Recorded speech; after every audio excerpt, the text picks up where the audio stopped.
한 노인이 미용실 문 앞에서 한참을 서성였습니다. 안으로 들어오지도 못하고 그렇다고 돌아서지도 못한 채 손을 부들부들 떨고 있었어요.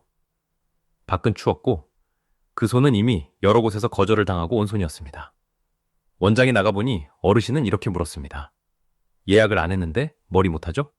죄송해요. 죄송하다는 말이 먼저 나왔습니다. 머리를 자르러 온 사람이 자르러 왔다는 이유로 미안해하고 있었던 겁니다. 이 장면이 남의 이야기 같으신가요? 그런데 지금 대한민국에서는 바로 이 장면이 매일같이 반복되고 있습니다. 숫자 하나만 먼저 말씀드리겠습니다. 2024년 한 해 동안 대한민국에서 간판을 내린 미용업소가 무려 13,280곳입니다. 하루로 환산하면 매일 36곳이 사라졌다는 뜻이에요. 아침에 문을 열었던 미용실 36곳이 그날 저녁이면 불이 꺼졌다는 겁니다. 서울경제신문이 지방행정인허가 데이터를 직접 분석해서 확인한 수치인데요. 관련 통계를 작성한 이래로 이건 역대 최고 기록입니다. 한 번도 깨진 적 없던 기록이 2024년에 와서 산산조각이 났어요. 그런데 저는 이 숫자를 보면서 오히려 다른 게 더 궁금해졌습니다. 경기가 나빠서라는 말은 너무 쉬운 답이거든요. 경기가 좋았을 때도 미용실은 이미 넘쳐났고 균열은 그때부터 시작되고 있었으니까요. 그러니까 진짜 질문은 이겁니다. 왜 하필 미용실이 왜 이렇게 빠르게 왜 손님이 있는데도 손님을 밀어내면서 무너지고 있는가? 오늘 끝까지 들으시면 미용실을 무너뜨린 게 경기가 아니라는 걸 알게 되실 겁니다. 진짜 무서운 건 텅 빈 통장이 아니라 그 어르신이 문 앞에서 돌아섰던 바로 그 순간 조용히 무너져 내린 무엇이었습니다. 미용실이 스스로 만들어낸 그 악순환의 고리를 지금부터 하나씩 끊어서 보여드리겠습니다. 먼저 이 붕괴가 얼마나 깊은지부터 짚고 가겠습니다. 2024년에 1만 3,280곳은 어느 날 갑자기 튀어나온 숫자가 아닙니다. 2022년에 1만 1,503곳이 문을 닫았고 2023년에는 1만 2,646곳으로 늘었고 2024년에는 1만 3,280곳까지 치솟았어요. 3년 연속으로 폐업 기록을 갈아치우고 있는 겁니다. 해마다 1,000곳 이상씩 폐업이 얹혀지고 있으니까 이건 잠깐의 경기 침체가 아니라 구조적인 붕괴가 진행되고 있다는 신호예요. 여기에 더 아픈 통계가 하나 있습니다. 꿈을 품고 미용실 문을 열었다가 1년도 채 버티지 못하고 폐업한 곳. 2022년에 575곳, 2023년에 657곳, 그리고 2024년에는 671곳으로 매년 늘고 있습니다. 생각해보세요. 인테리어하고 장비 들이고 직원 뽑고 홍보까지 마치고 겨우 문을 열었는데 1년이 안 돼서 그 문을 다시 닫는 거예요. 수천만 원, 어쩌면 억 단위 빚만 아는 채로 말이죠. 그런데 여기서 정말 이해가 안 되는 역설이 하나 등장합니다. 폐업이 이렇게 쏟아지고 있는데 전국 미용실의 수는 여전히 약 11만 개에 달합니다. 이게 어느 정도냐면요. 전국 편의점 수가 약 5만 개인데 미용실은 그 2배가 넘는다는 얘기예요. 골목마다 하나씩 보이는 그 편의점을 떠올려 보세요. 미용실은 그 2배로 깔려 있는 겁니다. KB금융그룹의 자영업 분석 보고서에 따르면 인구 1만 명당 미용실이 약 21.3개나 영업 중입니다. OECD 평균인 1.8개와 비교하면 무려 10배가 넘는 수준이에요. 특히 대구는 인구 1만 명당 26개의 미용실이 몰려 있습니다. 그러니까 지금 벌어지는 일은 이렇습니다. 매일 36곳이 무너져 내리는데 그 빈자리를 또 다른 미용실이 채우고 그 미용실도 1년을 못 버티고 쓰러지고 또 새 미용실이 들어옵니다. 끔찍한 순환이 이 순간에도 돌아가고 있는 거예요. 참고로 이 나라 전체 자영업 폐업 신고자는 100만 명을 넘어섰습니다. 1995년 통계 집계 이래 처음으로 100만 명을 돌파한 건데 미용업은 바로 그 거대한 물결 한가운데에 서 있습니다. 넘쳐나는데 무너지는 시장. 이 모순이 오늘 이야기의 출발점입니다. 이제 그 어르신이 왜 문 앞에서 돌아서야 했는지 그 이야기부터 하겠습니다. 2025년 3월 짧은 글 하나가 대한민국 인터넷을 뜨겁게 달궜습니다. 대전에서 미용실을 운영하는 한 원장이 SNS에 올린 글이었어요. 파마 시술을 하고 있는데 한 노인이 문 밖에서 들어오지도 못하고 우물쭈물 서 계셨다고 합니다. 나가보니 어르신이 손을 부들부들 떨면서 예약을 안 했는데 머리 못하죠? 죄송해요? 라고 하셨다는 거예요. 이미 여러 곳에서 예약이 없다는 이유로 거절당하고 오신 거였습니다. 원장은 일단 들어와서 손 좀 녹이고 가시라며 파마까지 해드렸는데 시술이 끝나고 어르신이 하신 말이 가슴을 찌릅니다. 노인이 이런 곳 와서 미안하다. 조선일보와 뉴시스 보도에 따르면 이 글은 35만 회 넘게 조회되면서 수많은 사람들의 비슷한 경험담을 불러냈습니다. 댓글들이 더 아팠어요. 손님 하나 없이 쉬고 있는 미용실에 우리 엄마가 들어갔는데 예약 없으면 안 된다고 문전박대를 당했다. 70대 어머니가 동네 미용실마다 퇴짜를 맞아서 이사간 지 10년이 넘은 옛 동네까지 가서 머리를 하신다. 젊은 나도 예약 안 했다고 2번이나 돌아서서 집에서 혼자 머리를 잘랐는데 어르신들은 얼마나 서럽겠느냐. YTN 보도에서는 서울 동작구의 한 남성이 주말에 간단한 커트를 하려다 3곳에서 연달아 거절당한 사례도 나옵니다.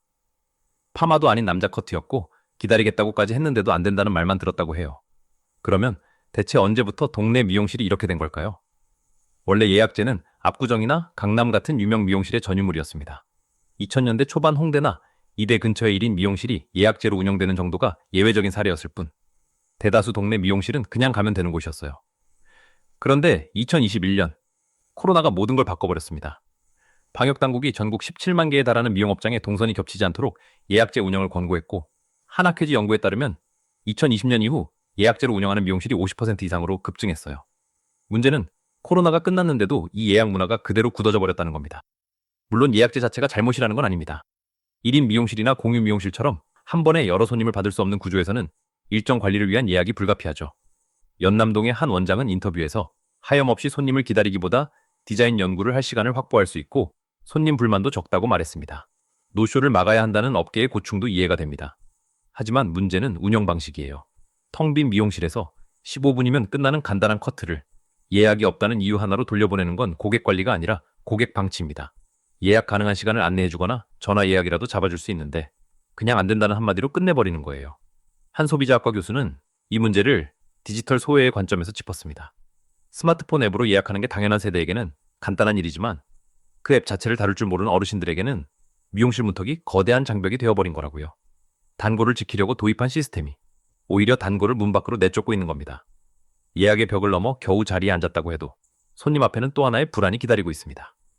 여기 들어가면 과연 얼마가 나올까? 이 불안, 결코 괜한 걱정이 아니에요. 지금 이 순간에도 전국 곳곳에서 벌어지는 일이니까요. 한 경제매체 보도에 따르면 온라인 커뮤니티와 소비자 제보함에는 미용실 관련 불만이 끊임없이 올라옵니다. 커트만 하려고 문의했더니 원장님 디자인 커트라면서 6만 원을 부르더라. 가격표 보고 안심하고 들어갔는데 좋은 약재를 권하더니 결제액이 2배로 뛰었다. 동네 커트가 29,000원인데 샴푸는 별도, 기장 추가도 별도, 부르는 게 값이더라. 이런 이야기가 매일같이 쏟아지고 있는 겁니다. 숫자로 보면 더 선명해집니다. 한국소비자원 가격정보에 따르면 2025년 8월 기준 성인 여성 커트 평균 요금이 19,558원이에요. 5년 전인 2020년에는 15,789원이었는데 불과 5년 만에 23.9%나 오른 겁니다. 서울은 이미 23,692원이고 인천은 25,000원을 넘어섰어요. 같은 시기 전체 소비자 물가 상승률이 1.7%였는데 미용료는 3.5% 올랐습니다. 물가가 오르는 속도의 2배를 넘긴 셈이에요. 그런데 이건 어디까지나 기본 커트 가격일 뿐입니다. 진짜 문제는 여기서부터 시작돼요.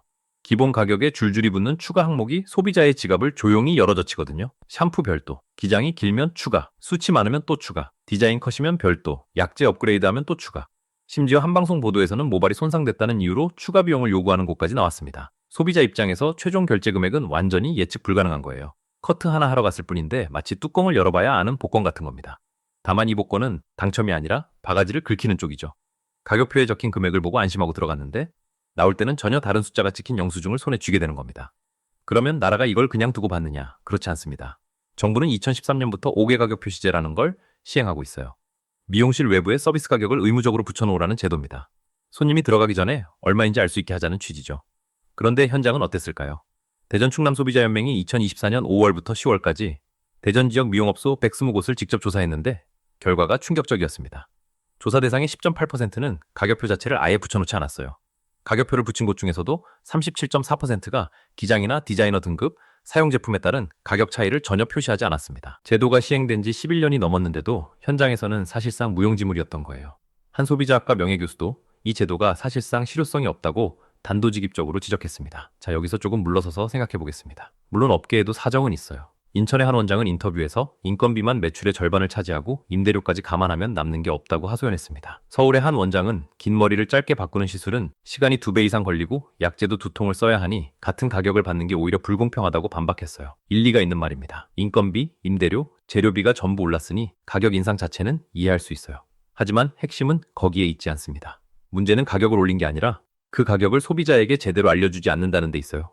올릴만 해서 올렸다면 그 이유를 가격표에 당당히 적으면 됩니다. 그런데 그걸 감추고 자리에 앉힌 다음에야 하나씩 붙이기 시작하니까 손님은 배신감을 느끼는 거예요. 한 소비자학과 교수의 말이 전곡을 찌릅니다. 투명한 가격 고지 없이는 소비자의 신뢰를 회복할 수 없다. 가격이 불투명하다는 건 단순히 돈을 조금 더 내는 불편의 문제가 아닙니다. 신뢰가 무너지는 문제예요. 한 번 바가지를 맞았다고 느낀 손님은 2번 다시 그 문을 열지 않습니다. 단골이 사라지는 진짜 이유는 경기 탓이 아니라 바로 이 신뢰의 붕괴에 있었던 겁니다. 그렇다면 이렇게 가격을 붙여가면서 미용실은 돈이라도 잘 벌고 있을까요? 전혀 그렇지 않다는 게 이 이야기의 가장 씁쓸한 대목입니다.